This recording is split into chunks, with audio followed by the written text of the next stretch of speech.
Emma Carter had learned to live with quiet, the kind that fills an apartment after a long chapter closes, and on that Sunday evening in Portland the rain tapped softly against her windows as she folded warm laundry straight from the dryer, her mind half busy and half empty, until her phone vibrated on the coffee table and pulled her back into the present. She glanced at the screen without interest at first, expecting a work email or a reminder she had already ignored once, but her breath caught when she saw the name displayed there, a name she had not seen in years yet had never fully left her heart, Lucas Miller, and for a moment she simply stood there, a towel frozen in her hands, as memories rose fast and sharp, memories of a boy who used to sit at her kitchen counter doing homework, of late-night talks about school stress and broken friendships, of a time when her life felt full and shared. Lucas was her ex-husband Daniel's son, not hers by blood, but for 6 important years she had been part of his daily world, and when her marriage ended quietly and painfully, she had stepped away from him too, not because she wanted to, but because she believed adults were supposed to make clean exits, and now, staring at his name, she felt that old ache press against her chest again. She hesitated before opening the message, her thumb hovering as doubts rushed in. Was he angry? Was something wrong? Was this a mistake? But curiosity and care won, and when she finally read his words, they were simple and careful, saying hello, apologizing for the sudden contact, and asking if he could talk to her about some life stuff, and those 2 words alone stirred something deep in her because they sounded exactly like the way he used to speak when he was younger, trying to seem calm while carrying more weight than he knew how to hold. Emma sank onto the edge of the couch, the quiet of the room suddenly heavy, and she thought about how much time had passed since the divorce, how she had rebuilt herself slowly through routines and distance, how she had told herself that chapter was closed, yet here it was again, knocking gently instead of breaking down the door, and she wondered what the right thing to do was: ignore the message and protect her peace, or respond and risk opening feelings she had carefully packed away.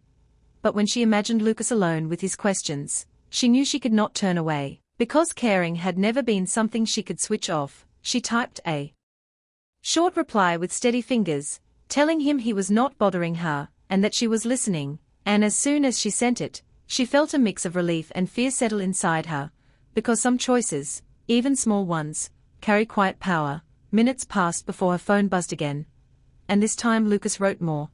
explaining that he was struggling to find direction, that college felt wrong lately, that he felt pressure to be someone he was not ready to become, and as Emma read, she realized he wasn't just asking for advice, he was reaching for someone who once felt safe, someone who had seen him grow and stumble and try again, and the realization softened her resistance, reminding her that relationships don't always end cleanly just because papers are signed. She replied with warmth and honesty, choosing her words carefully, encouraging him without lecturing, reminding him that confusion did not mean failure, and that slowing down was allowed. And as the conversation flowed back and forth, fast but thoughtful, Emma felt something inside her wake up, a sense of purpose she hadn't noticed was missing. Lucas thanked her and asked if she would be open to meeting for coffee sometime, just to talk in person, and Emma stared at the message longer than she meant to, aware that this step would make everything more real, more complicated, but also more human, and after a long breath, she agreed, suggesting a public cafe near the river, a neutral place where the past wouldn't crowd them too closely. When the conversation ended, Emma set her phone down and looked around her apartment, noticing how still it felt, how different it was from the home she once shared with laughter and noise, and she realized that while she had learned to survive alone, she had never stopped missing connection. That night, sleep came slowly, her mind replaying small moments, Lucas's polite tone, his careful honesty, the trust hidden between the lines, and she wondered what he looked like now, how much he had changed, and whether seeing him would remind her of what she lost or show her something new. As rain continued to fall outside, Emma accepted a quiet truth she had avoided for years. Some people leave marks on your life that time cannot erase, and sometimes, when they return, it is not to reopen wounds, but to reveal how much healing has already happened, though she could not yet know that this single message, sent without drama or expectation, was the first step toward a future she never imagined revisiting. The cafe by the Willamette River was already busy when Emma arrived, the low hum of voices and clinking cups filling the air,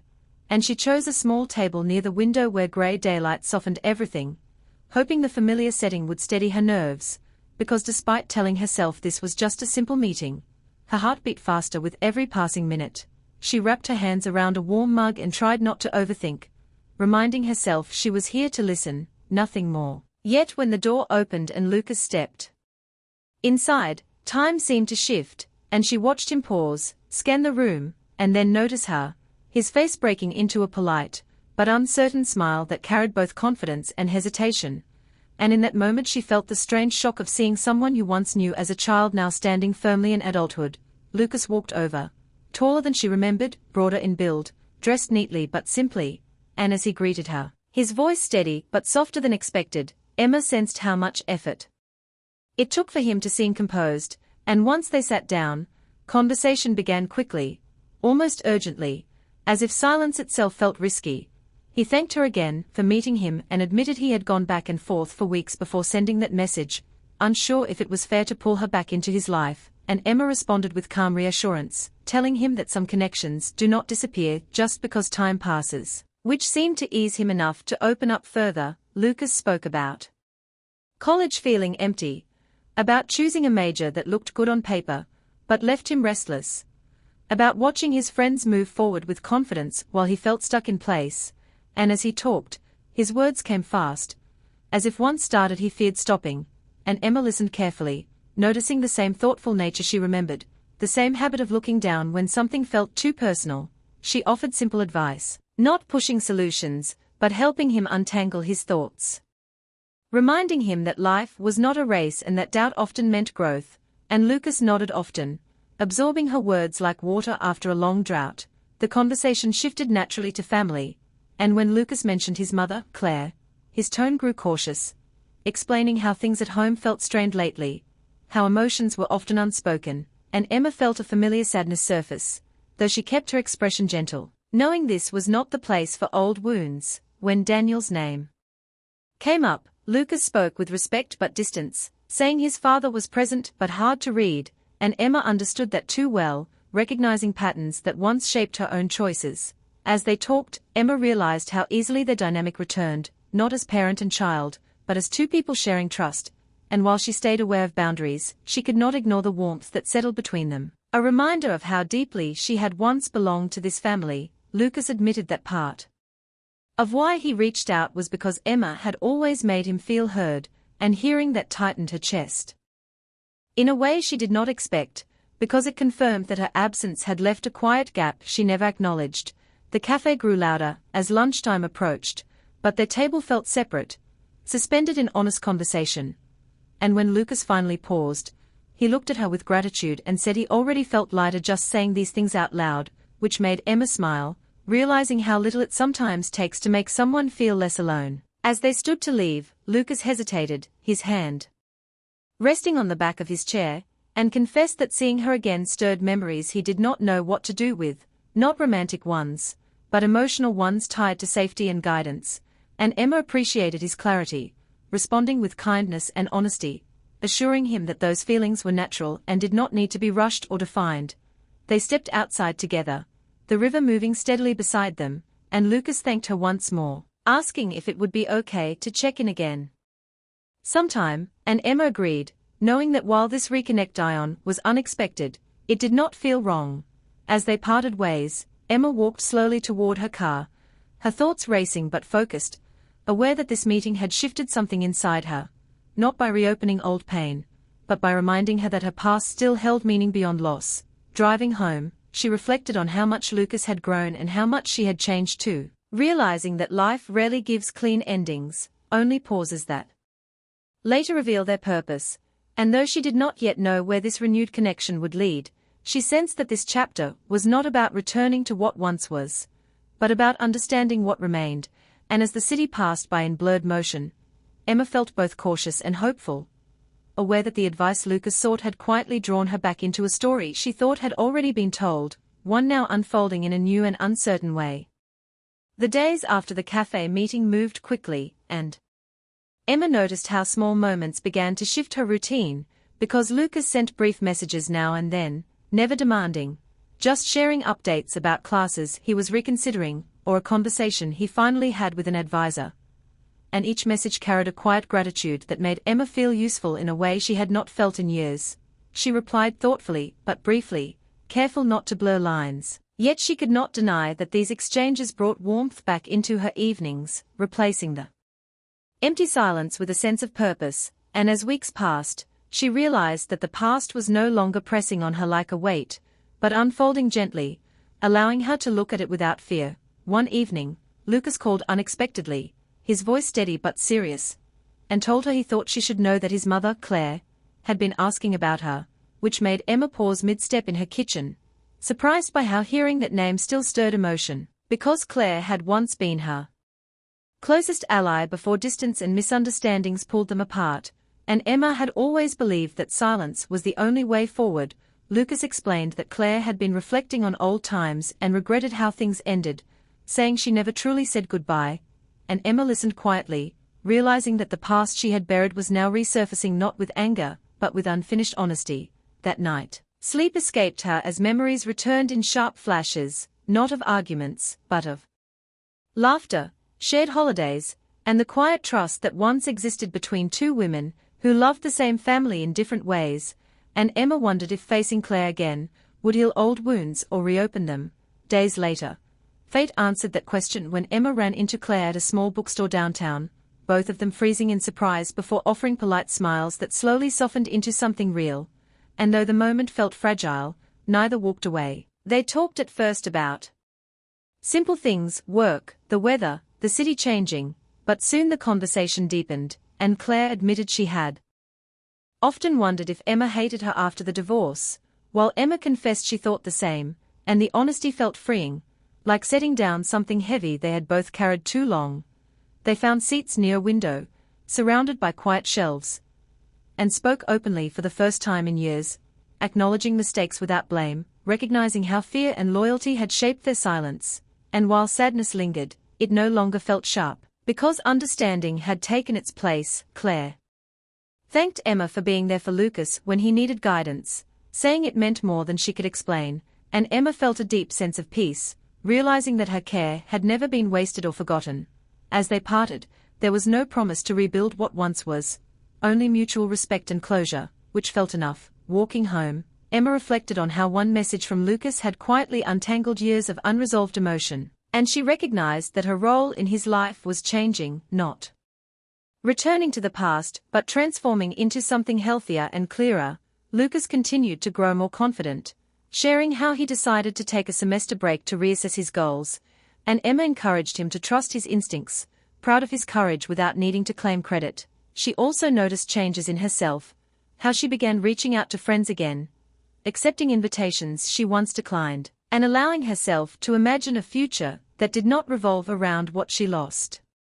The emotional distance she once maintained out of self-protection slowly softened, replaced by acceptance, and Emma understood that growth often comes not from forgetting the past, but from facing it with honesty. One quiet evening, as city lights reflected on the river outside her window, Emma realized that the advice Lucas had sought was never just for him, because through helping him find clarity, she had found her own, recognizing that she was no longer defined by a divorce or by absence,